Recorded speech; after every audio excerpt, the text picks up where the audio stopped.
विषय आज आणि कालपासून सुद्धा सांगितलं मी, याचा अगोदर अधिवेशन बोलतो म्हणजे ज्याची नोंद नाही त्यासाठी कायदा करून त्याची अंमलबजावणी तातडीनं करा. त्यासाठी विशेष अधिवेशन आज उद्या ह्या 2 दिवसात आपण बोलवा, तर रूपांतर करून करा. यासाठी विशेष अधिवेशन बोलवा. अंतरवालीसह महाराष्ट्रातल्या सगळ्या केसेस मागं घेण्याचा आपण उपोषण सोडता वेळेस शब्द दिला होता, त्याची प्रक्रिया आणखीनही सुरू नाही. आणि चौथा मुद्दा म्हणजे या आमरण उपोषणाचा की हैदराबादचं गॅजेट तुम्ही घेऊ म्हणले होते, ते गॅजेट आणखीनही तुम्ही शिंदे साहेबाच्या समितीकडे दिलेलं नाही. हे तुम्ही मला 5 महिन्यापूर्वी सांगितलेलं आहे आणि याच ठिकाणी सांगितलेलं आहे. एक 4 महिन्यापूर्वी याच ठिकाणी सगळ्या मंत्री महोदयांनी आलेल्या सगळ्या त्यांच्यासोबतच्या सचिवांनी सांगितलं की ते घेतलं जाईल. आज 4 महिने उलटून गेलेत, आणखीनही त्या घेतलं गेलेलं नाही. शेवटी माझा नाविलाज आहे. आता तुम्ही म्हणल्याप्रमाणे शरीर साथ देतं नाही देत यापेक्षा मला माझा समाज मोठा आहे. कारण ज्या समाजाला दैवत म्हणलं ते पोरं उघड्यावर पडून देऊन नाही चालणार. एका जीवाची किंमत करण्यापेक्षा तुम्हाला करोडो जीवाची किंमत करावी लागणार आहे. एक जीव गेला तरी चालतो, पण करोडो जीवाच्या चेहऱ्यावर हसू मात्र दिसलं पाहिजे. सरकारने येत्या ह्या 2 दिवसात अधिवेशन तातडीनं बोलून सगळ्या सोयऱ्यांचा कायदा पारित करून ताबडतोब त्याची अंमलबजावणी करावी आणि त्याची व्याख्यासुद्धा आम्ही सांगितलेल्याप्रमाणे आम्ही 4 वेळेस दिली, त्याचप्रमाणे ती करा आणि तो कायदा लागू करा. यासाठी आमरण उपोषण आता लगेच सुरू झालं 10 वाजल्यापासून. उपोषणाचं स्वरूप कसं असेल? पाणी, अन्न, काय काहीच नाही. उपचार नाही, पाणी नाही, जेवण नाही, काहीच नाही. उपचार नाही, पाणीसुद्धा. आत्ता 15 तारखेला सरकार विशेष अधिवेशन घेणार आहे असं जाहीर केलेलं आहे, तर मग कशाला उपोषण असा एक प्रश्न उपस्थित होतो. त्यांनी प्रक्रिया सुरू केली का, तर याचं उत्तर नाही. तुम्हाला 10 तारखेपासूनच प्रक्रिया सुरू करावी लागणार आहे त्याची. ज्या सगळ्या सोयऱ्यांच्या कायद्याबाबतची प्रक्रिया तुम्ही जर 10 तारखेपासूनच सुरू केली तर तुम्हाला 14 तारखेला त्याचा पूर्ण मसुदा कायदा पारित करण्यासाठी तयार होईल आणि मग तुम्हाला त्या सगळ्या सोयऱ्यांच्या कायद्याची व्याख्यासह तुम्हाला त्याची कार्यपद्धती बनावं लागणार. मग त्यात तुम्हाला कायद्यात रूपांतर करून त्याची अंमलबजावणी करावं लागणार. 15 तारखेला म्हणजे तुम्ही 15 तारखेला ही सगळी प्रक्रिया करून आणून शकणार आहेत का एका दिवसात, तर ते शक्य नाही. ते तुम्हाला त्याची प्रक्रिया आत्ता सुरू करावी लागणार आहे. तुम्ही गुन्ह्याच्या बाबतची प्रक्रिया सांगता आम्हाला. तुम्हाला किती उदाहरणं सांगायचे आहेत आम्ही असे सरकारला की तुम्ही न गुन्हे मागं होणारे घेतलेले, न होणारे, की ते या आमच्या गुन्ह्यापेक्षाही कितीतरी भयानक मोठाले, ते तुम्हाला घेता आले. तुम्ही एका राष्ट्रपती राजवट उठवण्यासाठी राष्ट्रपती राजवट उठवू शकला. म्हणजे सरकारच्या मनात असलं तर काही पण होतं आहे. तुम्हाला मराठ्याला जाणून बुजून का द्यायचं नाही किंवा मराठ्यांचेच पोरं का अडचणीत आणायचं. आता अधिसूचना काढली, याचा अर्थ असा होतो की तुम्हाला मराठ्यांना आरक्षण द्यायचं. मग तुम्हाला द्यायचं तर अंमलबजावणी का थांबवायची? द्यायचं तर मोकळ्या मनानं बिनधास्तपणानं देऊन टाका ना. 30 जानेवारी रोजी तुम्ही या उपोषणाची घोषणा केली होती. 10 दिवस झालेले आहेत. या 10 दिवसामध्ये सरकार पातळीवरून, प्रशासन पातळीवरून तुमच्याशी काही संपर्क झालेला आहे का? त्यांचं काय म्हणणं आहे, काय कळू शकेल? सरकारकडून नाही, काहीच नाही. सरकारकडून काहीच नाही. आणि आम्हाला ती अपेक्षा पण, आम्हाला अपेक्षा अंमलबजावणीची. तुम्ही ते 15 तारखेला करा किंवा माझं तर सरळ म्हणणं आहे तुम्ही विशेष अधिवेशन बोलवा. कॅबिनेटला ते अधिकार आहेत विशेष अधिवेशन बोलवायचे. तुम्ही अधिवेशन बोलवा. जसं की मंगळवार बुधवार कायद्याच्या नियमानं ठरलेली कॅबिनेट असते.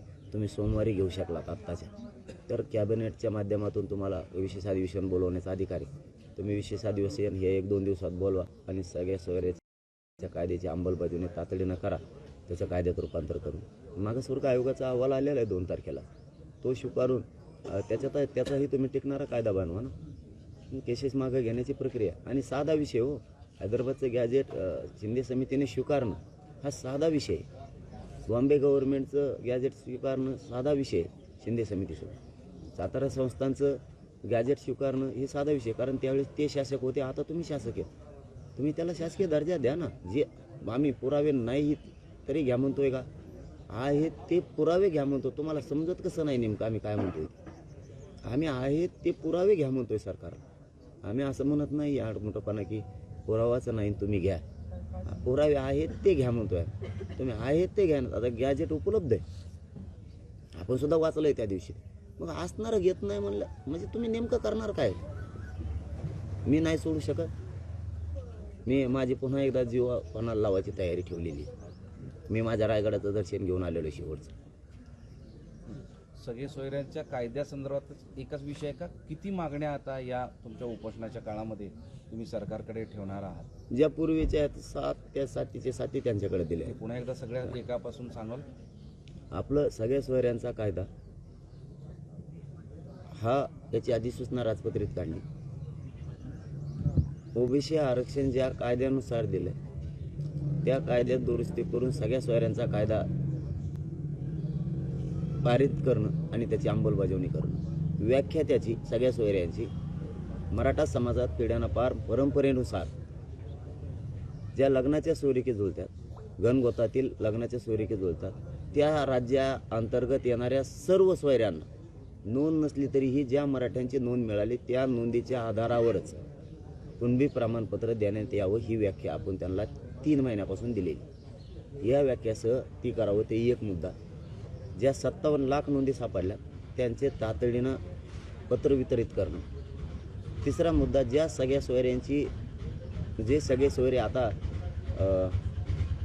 प्रमाणपत्र घेणार आहेत, ज्याची नोंद मिळाली त्याच्या आधारावर फक्त शपथपत्राच्या आधारावर घ्यावं. तपास करणं, ग्रह चौकशी करणं याला खूप किचकट प्रक्रिया आहे. त्या आधारावर घेणं. त्यांच्या परिवारांना ज्यांच्या नोंदी सापडल्या त्यांच्या परिवाराला तातडीनं तुम्ही जे मध्ये शिबिरं म्हणले होते लावले ते शिबिरं सगळे बंद आहेत.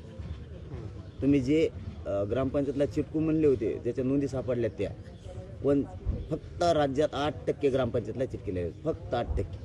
92% ग्रामपंचायतला माहीतच नाही की नोंद सापडली कुठं. हे झाले आपले 3 मुद्दे. आपला अंतरवालीसह राज्यातले सगळे गुन्हे मागं घेण्याचं इथं त्या आलेल्या 7चे 7 मंत्र्यांना उपोषण सोडताना शब्द दिलेला आहे. आणि त्यांच्यावर विश्वास ठेवून आपल्या मीडिया त्यावेळी साक्षीला आहे बांधव सगळे की त्यांनी तो शब्द दिला होता. त्याची प्रक्रिया आणखीन सुरू झालेली नाही. हैदराबादचं गॅजेटसुद्धा ते घेऊ म्हणले होते. 5वा मुद्दा आहे आपला की हैदराबादचं गॅजेट, बॉम्बे गव्हर्नमेंटचं गॅजेट आणि सातारा संस्थांचं म्हणजे महाराष्ट्रातल्या मराठ्यांना ज्यांच्या नोंदी सापडल्या नाही त्या गॅजेटच्या माध्यमातून ते आरक्षणात येणार आहेत. तेही यांनी आत्तापर्यंत घेतलेलं नाही. नेमकं हे करतेत काय आम्हालाच कळत नाही. आणि शिंदे समितीचं काम हे इतकं युद्ध पातळीवर त्यांनी वाढवायला पाहिजे. तिला 1 वर्षाची मुदत द्या म्हणून सांगितलेलं आहे. म्हणजे तिने ते सापडतच राहिले पाहिजेत पुरावे सारखे. त्याच्यासाठी मनुष्यबळ हे 24 घंट्यासाठी त्यांना द्या आम्ही सांगितलं होतं. ते कधीतरी उठतंय आणि सापडायला सुरुवात कधीतरी 8-15 दिवसातून एखाद्या वेळेस ती समिती कुठेतरी येते, बसते, माघारी जाते. बाकीचे लोक काय काम करतात? लोकांच्या नोंदी असून अर्ज केलेले असून सुद्धा प्रमाणपत्र दिले जात नाही. ही काय प्रकार? आणि आपला 7वा मुद्दा की मागासवर्ग आयोगाचा जो अहवाल आहे नव्यानं गठीत करा. त्यांनी नव्यानं गठीत पण केला, अहवाल पण घेतला. मग आता ते स्वीकारून त्याचा कायदा तर पारित केला पाहिजे. असे आपण त्यांना एकूण 9 मागण्या दिलेल्या आपण त्यांना. परंतु सगळ्या सोयऱ्यांचं याच्यात मुख्य भूमिका ही आहे की सगळ्या सोयऱ्यांची आम्हाला कायदा पाहिजे आणि त्याची अंमलबजावणी पाहिजे. महाराष्ट्रातल्या अंतरवालीसह सगळ्या केसेस मागं पाहिजे. हैदराबादचं गॅजेट त्यांनी घ्यायलाच पाहिजे कारण ते स्वीकारल्याशिवाय पर्याय नाही. बॉम्बे गव्हर्नमेंटच्या गॅजेटसह आणि सातारा संस्थांच्या गॅजेट्स. दुसरा मुद्दा असा आहे की तुम्ही आज उपोषणाला बसणार आहात. उपोषणाला बसण्याच्या आधीचे हे जे काही 5-6 दिवस होते या कालावधीत सरकारकडून तुम्हाला कोणी संपर्क केला का?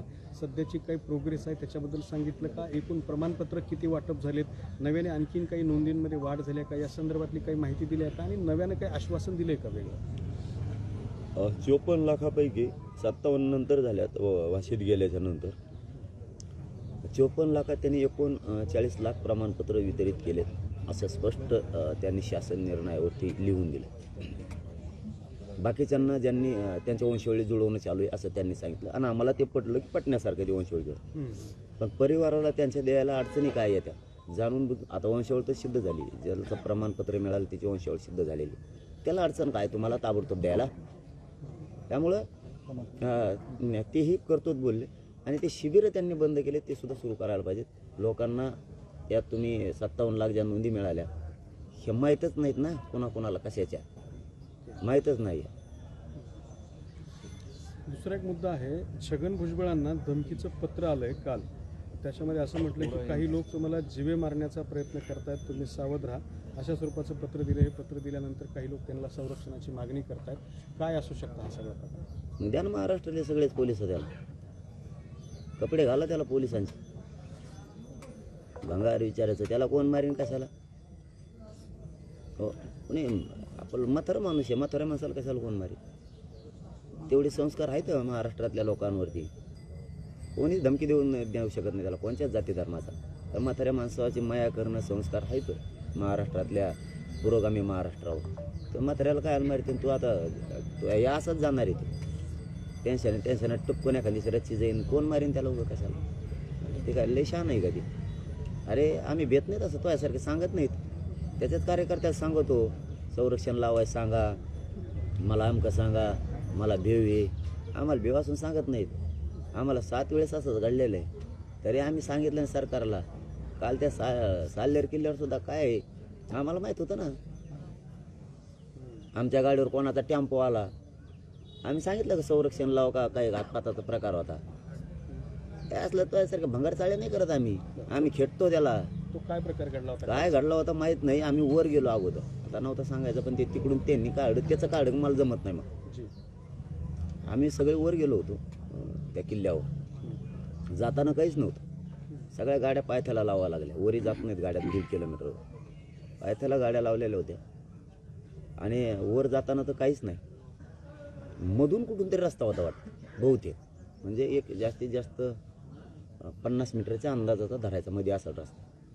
एक पिकअपसारखं मला पुढं गेल्यावर कळालं, मला तिथं कळायला पाहिजे होतं ते. तरी माझ्या लक्षात आलं तर पोलिस दर्शन करताना गडबड का करायला लागले. पाटील चला आता भरपूर वेळ झाला. माझा तवाच क्लिक झालं, कारण माझी बुद्धी माझ्या तोंडानं मी म्हणत नाही पण लय शार्प. माझ्या तवाच लक्षात आलं खाली काहीतरी आहे ग्राउंडवर गाड्याकडे. पण ते काय सांगितलं नाही, मला काय वाटलं पण नाही, कारण तसं त्यांनी मला जाणून सुद्धा दिलं नाही.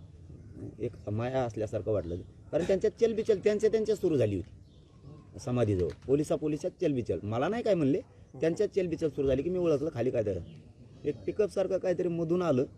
आणि ते गिअर फेल झाला असं काहीतरी म्हणलं. ते इतकं स्पीडने आलं खाली, ते उतार डायरेक्ट असं आहे. ते इतकं स्पीडने खाली आलं की खालच्या आमच्या 5-7 गाड्यातले माणसं आणि 5-7 गाड्याचा भोगाच झाला असं. पण ते विलास भाऊ म्हणून येतं नाशिकचे, ते आरडले मोठ्याने, म्हणून लोक उड्या मारून खड्ड्यात पडले असे काही, म्हणून ते सगळेच वाजले. त्याला धरलं पोलिसांनी ताबडतोब त्या पोराला. त्याला धरलं तर त्याने कोणाचं तरी नाव सांगितलं की मला पिकअप घालायचं सांगितलं. म्हणजे मी मंगेश चिवटेनं सुद्धा हे सांगितलं, हे खरं आहे का खोटं तपासा, त्याला काय आमची तक्रार नाही त्याच्याविषयी, त्याला अटक करू नका, त्याला सोडून द्या, आमचं कोणी काय वाकडं करू शकत नाही आहे. परंतु त्याची खरं काय ते चौकशी करा. त्यांनी कोणाचं नाव सांगितलंय, मला मुद्दाम त्या गाड्याच्या अंगावर घालायला लावलं असं कोणी सांगितलं, असं तो म्हणलाय जुनं, अशी शक्यता बघा तुम्ही, तेच चौकशी करू. हा घातपाताचा असू शकतो, त्याचं काय सांगता येते. पण तो यासारखं नाही, आम्ही खेटायला लय निभार येत नाही, आम्ही डायरेक्ट अंगावर जातो. तो मी सांगतो की हा घातपात किंवा हल्ल्याचा प्रकार असू शकतो, वाटतोय का? असू शकतो. तुम्हाला काय मग ते आलो कुठून, त्या किल्ल्यावर आलो कुठून, आम्हाला जाताना तर कधी दिसलं नाही वरी. आणि हे बी खालचे सांगतो वर चढत गेलं नाही, म्हणजे याचा अर्थ आधीच ठेवलेलं होतं ते तिथं. दिला गिअर फेल झाला म्हणून खाली सोडून, त्याला काय गिअर टाकायची गरज नाही, इतका डायरेक्ट उतार येतो. माणसा सुद्धा चालताना दोघा तिघाला उतरताना मागं ओढून धरायला लागतं. आम्ही असं सांगत नाही बसत. हिंगोलीच्या सभेत काय झालं होतं आम्ही सांगत नाही बसलो. म्हणजे याचा अर्थ तुम्हाला सुद्धा धोका आहे. हे धोका नाही, मी मारायला भेट नाही तो यासारखं का असं पुळका मी क्षेत्रीय मराठीत आम्ही मारायला भेट नसतो. ते पोलिसाचं संरक्षण सुद्धा तुम्ही नाकारलेलं आहे का असं तुम्हाला वाटतं? अरे 3-4 महिन्यापूर्वीचं गरज असताना आता काय ती काय गोळ्या लावल्यासारख्या लावल्यात त्या, सकाळ संध्याकाळ डॉक्टराच्या गोळ्या असतात तसं. ते काय आला एकच ते मरण ना, ते एकटं जागू ते संरक्षण वेगळं असतं. आमच्या ढकलो आमचं संरक्षण आमच्यापाशी उभं राहायचं, तिकडे लोक लुटीत नेते त्याला आमच्या दिवस तर सभा संपत्ती, ते एक दोघाचं काम आहे. कधी दुसरा मुद्दा तो राहिला तुमच्याकडून, तुम्ही म्हणताय भुजबळांना कोणी मारणार नाही, म्हातारा माणूस आहे. पत्र जे आलंय तर काय प्रकार असेल? आता त्याला काय माहित, काय त्यांनी द्यायला लावला असं कोणाला, त्याचं हॉटेल जाळलं होतं पाहुण्यात त्याने बीडचं तसं. ते काय लय शहाण आहे का ते? सिरियस कोणाचं घ्यावा? जो प्रामाणिक आहे, दूरदृष्टी ठेवून विचार करणारा मंत्री आहे, कायद्याची चौकट मानणार आहे, जाती तेढ निर्माण करणारा नाही, जनतेला मायबाप मानणार आहे, त्याचं कुठंतरी ग्राह्य धरा. हे काय भाव चाललेलं सगळ्या दुनियाचं, याचं काय खरं याला काय त्याला सुचत नाही. रातचे जे स्वप्न पडत असेल ना त्याला ते सकाळी बोलून दाखवते, ते भेकड सगळ्या दुनियाचं. नाही, त्याच्यामध्ये असा मजकूर लिहिलेला आहे, त्यांना जे पत्र आलंय, साहेब तुम्हाला उडवण्याची 5 लोकांनी सुपारी घेतली आहे. ते गंगापूर दिंडोरी येथे एका हॉटेलमध्ये थांबले आहेत. तुम्हाला मारण्यासाठी त्यांनी 50 लाखाची सुपारी घेतलेली आहे. या गुंडापासून सावध राहा. हे 5 जण रात्रीपासून तुमचा शोध घेत फिरत आहेत. त्यांची सागर हॉटेलमध्ये मिटिंग झाली आहे. साहेब तुम्ही सावध राहा, असं मजकूर आहे त्यांना पाठवली. आणि सागर बंगल्यावर कसं काय झाली बैठक? सागर हॉटेलला हॉटेलला होय, मला वाटलं पत्र सागर देणारा बंगल्यावर. जो व्यक्ती आहे सावध करणारा, तिथे खाली लिहिलंय शिंदे आणि देशमुख. शिंदे आणि देशमुखांनी भुजबळांना पत्र लिहिले सावध करण्यासाठी. साहेब सावध राहा. अच्छा, शिंदे आणि देशमुख. आता मला काय सांगता येतं आता हिंबली त्याला कोण नाही करणार राव. मी खरंच सांगतो तुम्हाला, ते लय त्यानेच लिहिलं असं हाताने पत्र. ते लय कोडीच आहे ते लय कोडीचं. त्याने हातानेच खाली नाव टाकले असते शिंदे. हॉटेलने जाळलं त्याने, जाळलं. त्याचा इमा घेतला असं कच्चून त्याने 5 पट. आता पैसे खाल्ले पक्का आहे देऊ. त्या हॉटेलचा इमा घेतला असं, कलरचे डबे आणले असते त्यांनी, त्याच्या बिल्डिंगला देईन पण हाटला द्यायचा नाही.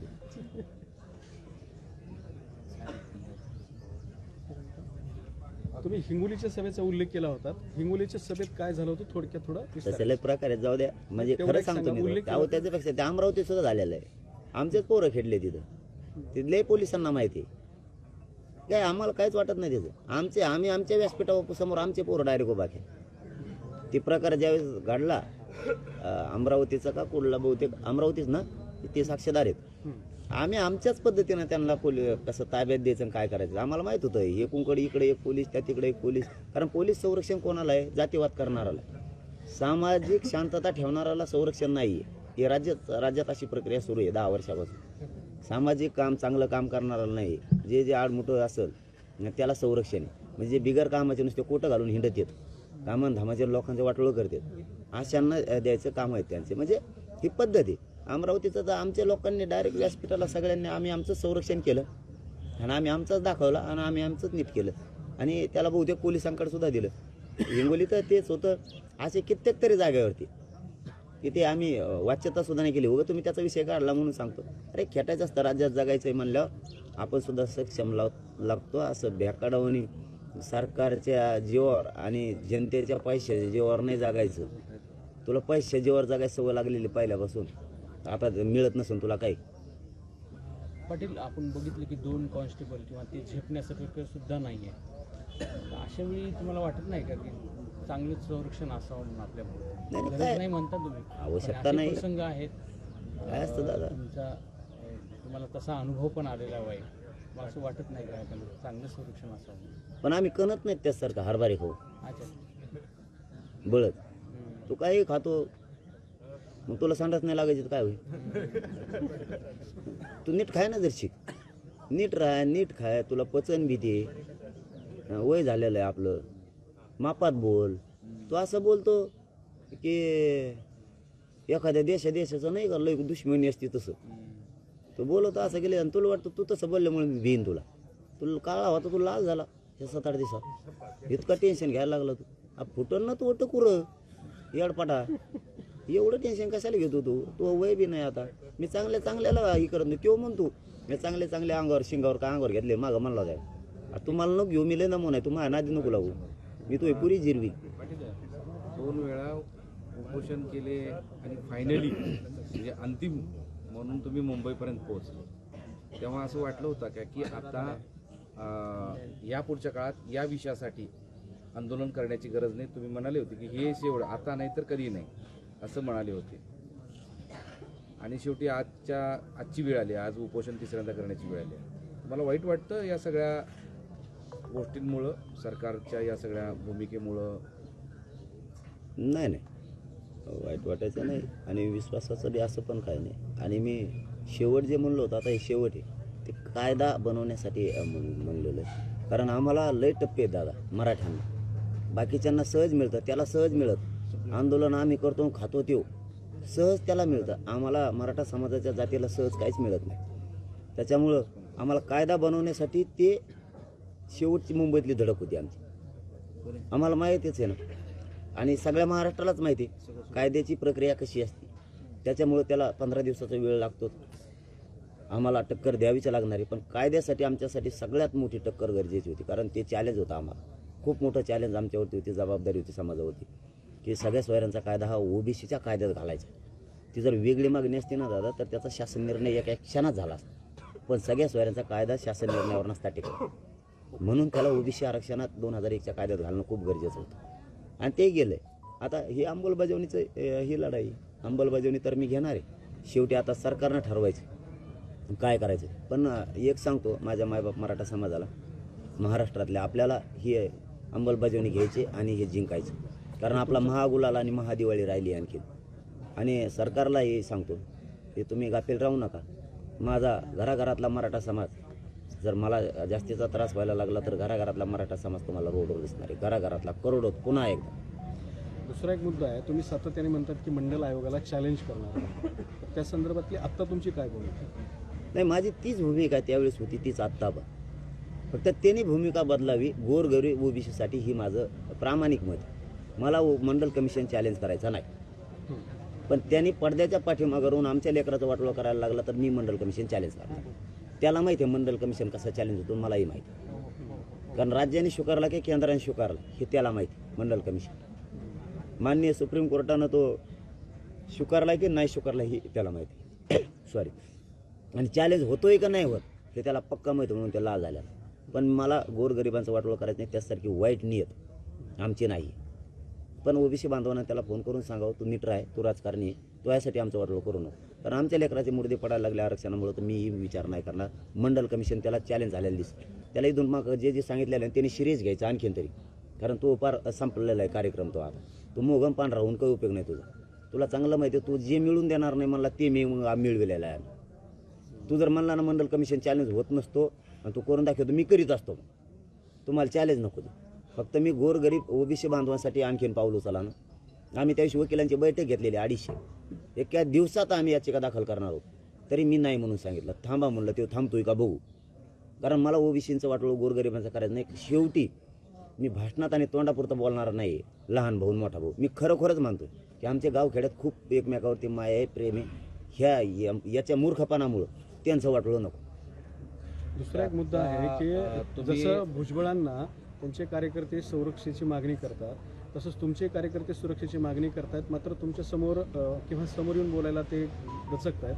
त्यांचं असं म्हणणं आहे की जरंगे पाटलांचा घातपात होऊ शकतो, त्यांच्या जीवाला धोका आहे, त्यामुळे जरंगे पाटलांना Z+ सुरक्षा द्या, असं काही कार्यकर्त्यांची दबक्या आवाजातली मागणी आहे.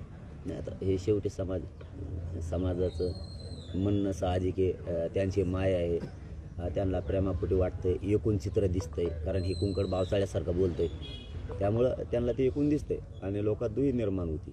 आता मी काल शांत केलं वातावरण. चला ते बी सांगायचं नव्हतं तरी सांगतो. काल कोणचं गाव होतं मला आठवत नाही, श्रीगोंद्याला सभा होती काल. माणसानं बोर्ड काढायला पाहिजे. समजा असतील मतभेद तर एकामेकाची हरकत नाही. म्हणजे मी समजून घेणार आहे संकेत पण आणि वैचारिक मतभेद समजून घेणार आहे. दुश्मनी नाही, वैचारिक मतभेद असायला पाहिजेत आणि 100% विचार ते असले पाहिजेत. त्यांनी यांचा बोर्ड लावला तर त्यांनी त्यांचा काढून टाकला, यांनी काढला, हे वैचारिक मतभेद आहे.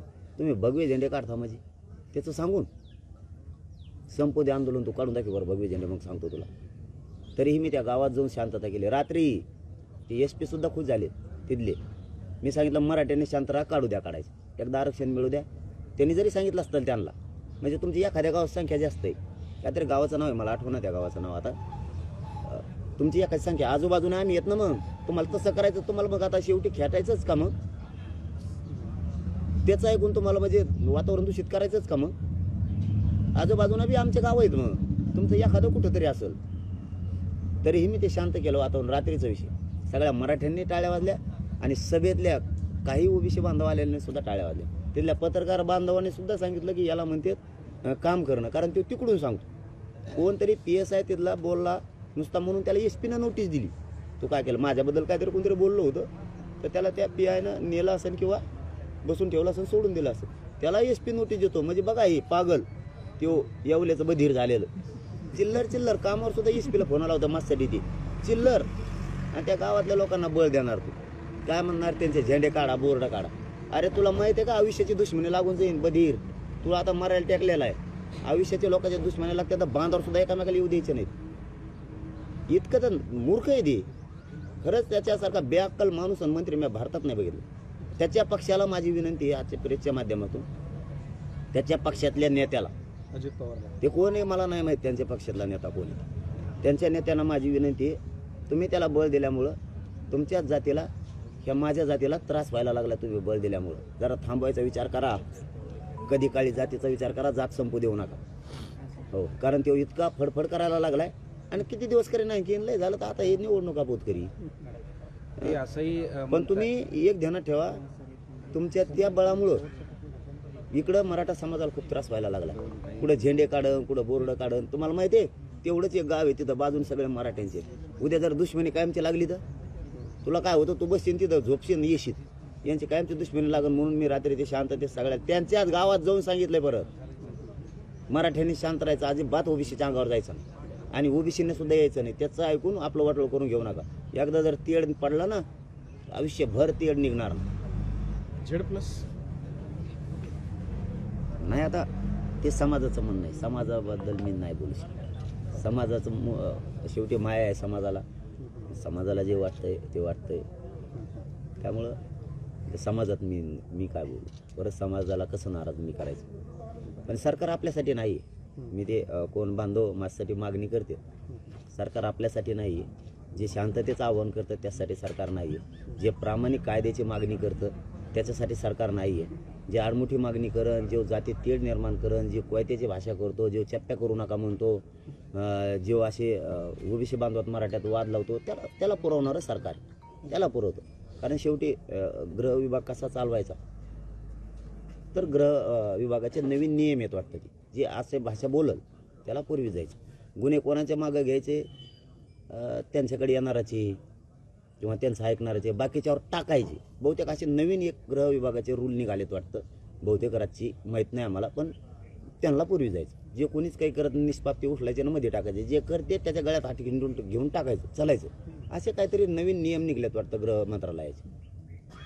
त्याला घेऊन फिरायचं संघ, काही अडचण नाही. मग त्यांनी किती घोटाळा केलेला असो तरी त्याला घेऊन फिरायचं. त्याला कपडे घेऊन द्यायचे, त्याला टोपी टावेल घेऊन द्यायचं एक, त्याला सुपारी नारळ द्यायचं, पान द्यायचं खायला, करदोडा द्यायचा त्याला बांधायला नरड्याला नाही कमराला. म्हणजे हे बहुतेक गृह विभागाचे नवीन रूल निघाले. ज्या जनतेने त्या राजगादीवर बसवलंय त्यांच्याकडे नाही बघायचं, असा नवीन रूल आहे गृह मंत्रालयाचा निघाला वाटतं. अशा मंत्री भुजबळ यांच्या वक्तव्याची किंवा त्यांनी त्यांच्या ॲक्टिव्हिटीची दखल तुम्ही घेत आहात म्हणून ते चर्चेत आहेत.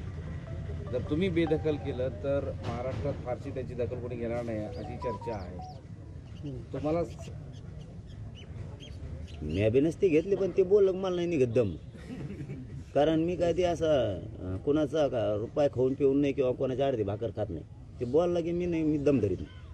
आणि त्याला थांबा, त्याला आता मला एकदा आरक्षण मिळून द्या, त्याच्यात किती दम आहे खरंच मला एकदा बघायचं आहे. ते लयच वळवळ करतोय ना आणि लोकात आमच्यात वाद लोकांना घालतोय जसं ना. वाटतं तसं तुम्हालाही वाटतं का की तुम्ही दखल घेताय म्हणून त्यांची राज्यामध्ये चर्चा आहे किंवा त्यांची लोक दखल घेत आहेत? नाही, संपलेलंच होतं ते. ते मधून आलं तर त्याला कोणी गिनीतच नव्हतं. परतच जाणार होतं वाटतं ते मध्ये, पण थांबिलं. कारण गृह मंत्रालयाचे काही रूल आहेत, काही केशे मागं घ्यायचे, त्याच्यामुळं वाचायला ते असं आहे ना ते.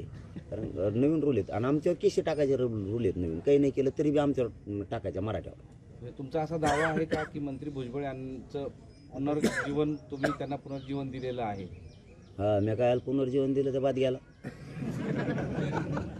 नाही हातात असतं तर मी काय याला हे केलं असतं. नाही, तुम्ही जर दखल घेतली नसती तर एवढे चर्चेत आली नसते असं म्हणणं आहे मग ते लोकांचं. खोटे म्हणून त्या आणताय ना. अनुषंगानं प्रश्न विचारला.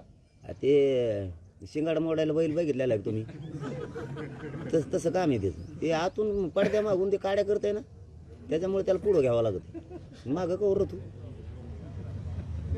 ते असं आहे. ते पुढं या ना, त्याला हिंगुळ लावायचं आहे त्याला, पण याय नाच पुढं. मूळ विषय आता तुम्ही म्हणताय की 1-2 दिवसात अधिवेशन घ्या आणि कायदा करा, विषय मार्गी लावा. पण 15 तारखेला नियोजित विशेष अधिवेशन घ्यायचं सरकारने जाहीर केलं ठरवलेलं आहे. तर असं कसं होईल की लगेचच्या लगेच ते 15च्या ऐवजी लगेचच्या लगेच घेणं शक्य होईल? शक्य आहे, कॅबिनेटला अधिकार आहे. शक्य विशेष अधिवेशन बोलवणं कॅबिनेटला ते शक्य आहे. आणि राष्ट्रपती राजवट पाठवत होती, काही अडचण नाही आहे. सरकारच्या मनात असल्यावर काय होतं काही, पण राष्ट्रपतीवर राजवट पाठवली 4:30-5 वाजता. नाही, याच मुद्द्यावरून तुम्हाला जो विरोध करणार आहेत, विरोधक असतील कोणीतरी, जे कोणी असतील ते, त्यांचं असं म्हणणं आहे की त्यांनी सांगितलं म्हणून ते करायचं का सरकारनं?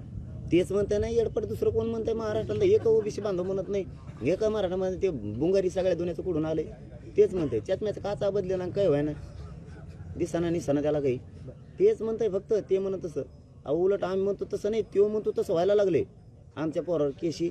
आता मला सांगा, ओबीसी बांधव मराठा बांधव दोघं नाचत येते, डीजे फिजे लावलं, ते एक आनंद असतो, लोकशाही दिलेला अधिकार आहे आनंदात. ते गाणं कुणी आणलंय कोणी नाही मला नाही माहिती, ते म्हणतो मग आपलं गाण्यासाठीच केशी करायला लावतं, इतकं तर खालच्या दर्जाचे राहू दे. मंत्री असलं सांगत असतो का?